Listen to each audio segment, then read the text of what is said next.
What's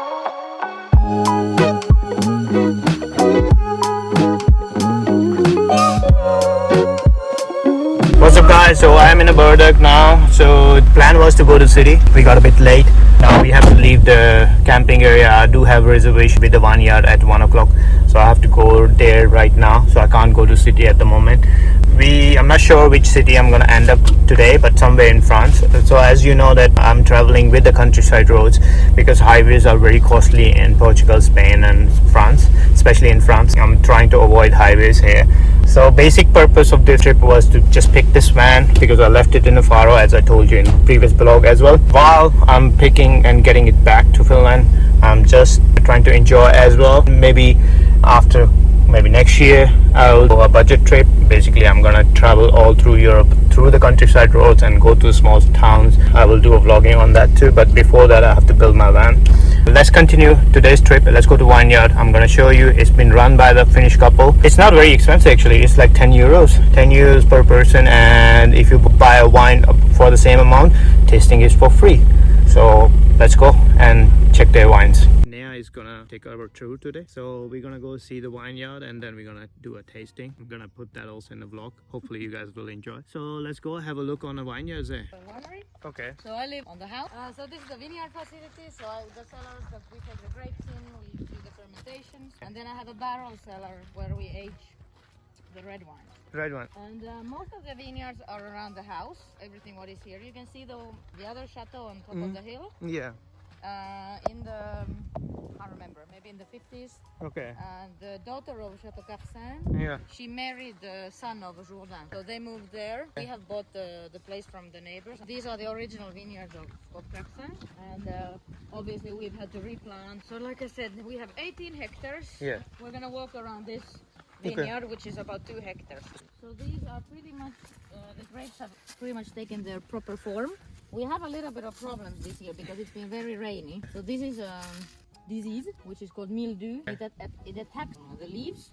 Here you can see part of the mildew. So it's like fungal disease. You can see that we've lost a small part of the crop for that, but there's still quite a bit of Does it affect the production or no?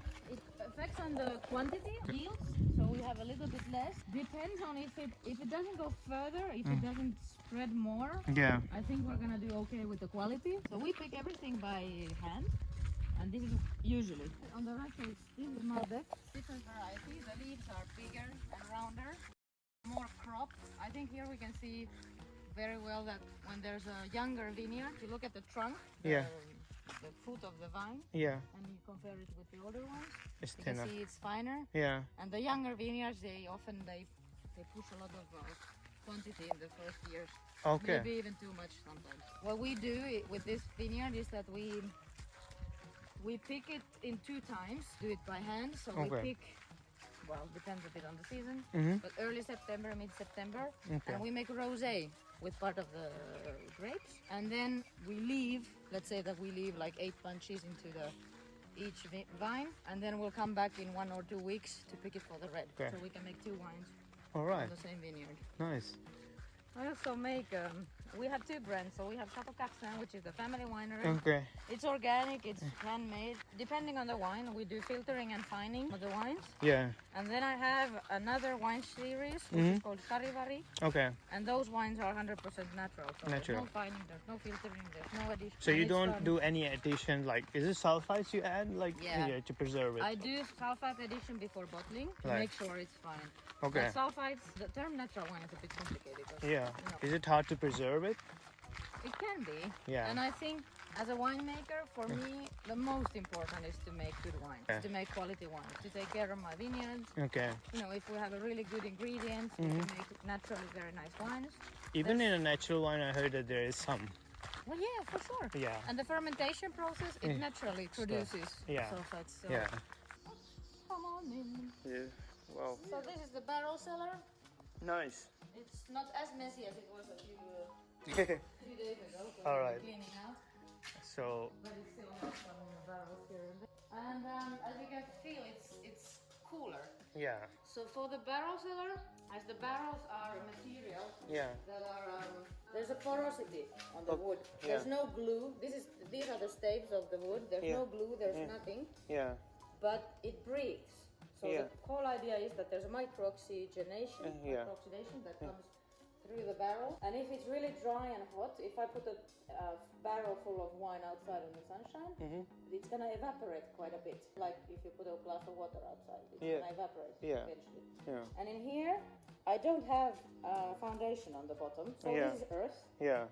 Just some rocks on top. And then the really the thick walls of the really thick walls, the outside walls, and these are the original from the 1800s. Wow. Okay. They keep the cool temperature in, and due to the ground, we have quite a good humidity. Okay. Ideally, I would also have a machine that would, produce more. But as you can see, I have holes in the walls, and then I have less evaporation. Better to keep the steady temperature for the wine. So it doesn't evaporate that much. It doesn't. Well, if we think about it for a year, I use 10% per year. Oh wow. So it is quite a lot when you're How long you gonna keep it? So we keep the red wines 1 year in the barrel. 12 months. This is a 225 liter, which makes 300 bottles of wine. And we lose about 20 liters per year. Wow. But I do topping every month or every 3 weeks.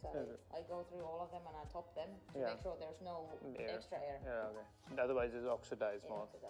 Like this. I wouldn't want to show you this, but this is a wine that when I clean the barrels, I take it out. There's just a hole. But if you smell that smells like a vinegar. So that's not the proper one. This is gonna go sent out to the distillery. So this is the original press of Capsain. Okay. When we bought the place 30 years ago. They hadn't been making wine in 35 years. So this was used in the 1964.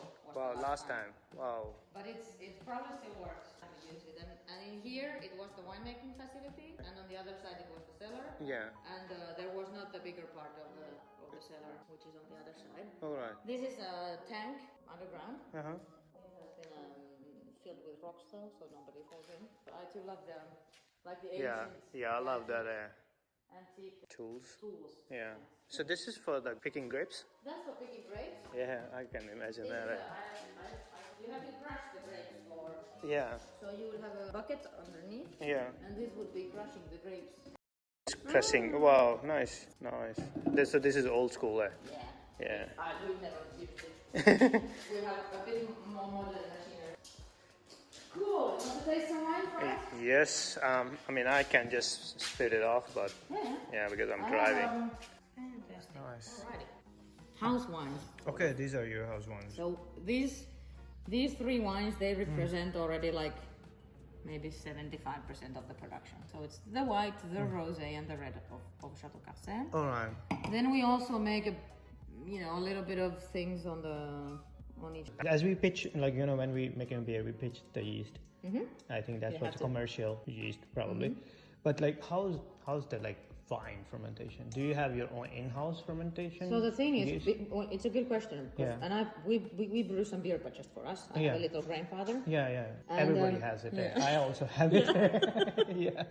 But when you pick the grapes, there's the yeast cells are on top of the grape. Okay. So the yeast lives on top of the skin of the grape. Okay. So it's naturally there. You can do rosé with the 2 styles of techniques. Either you pick red grapes as you do for white, and you press them and you make the rosé, and this is what we do.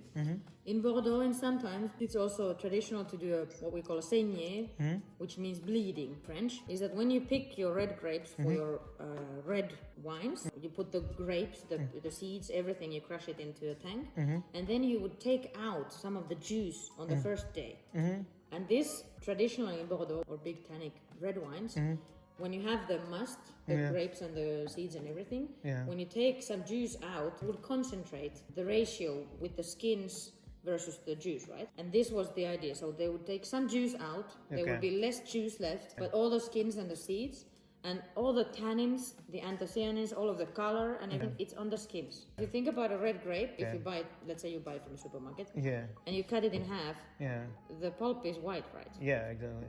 So everything is on the skins. And this was traditional technique to make richer red wines. Yeah. And that will make a crappy rosé because you would already have about 14 degrees of alcohol and quite a heavy color. Oh, wow. And I like to pick, like I was saying, we pick part of the Merlot and part of the Malbec, especially the younger vineyards for the rosé. So, like, how is lighter color? It's just from the bleeding that you said.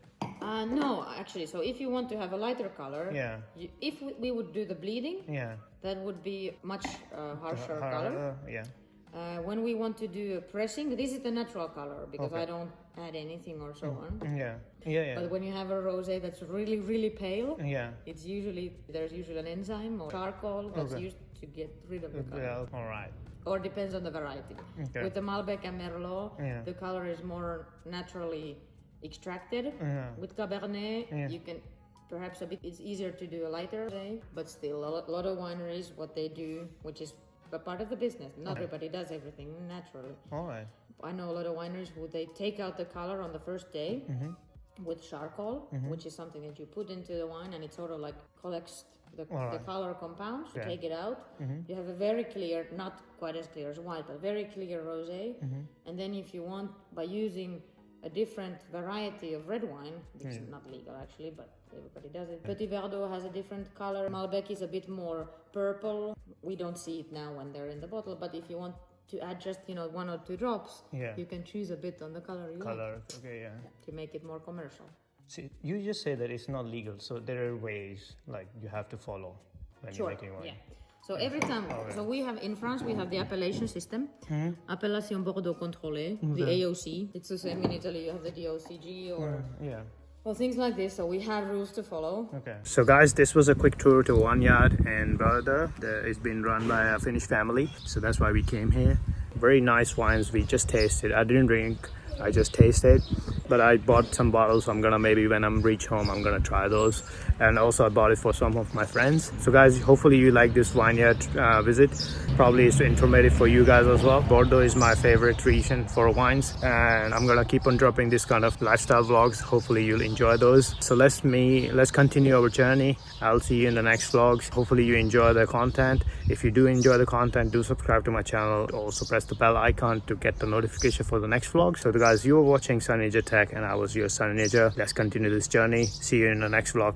Peace out.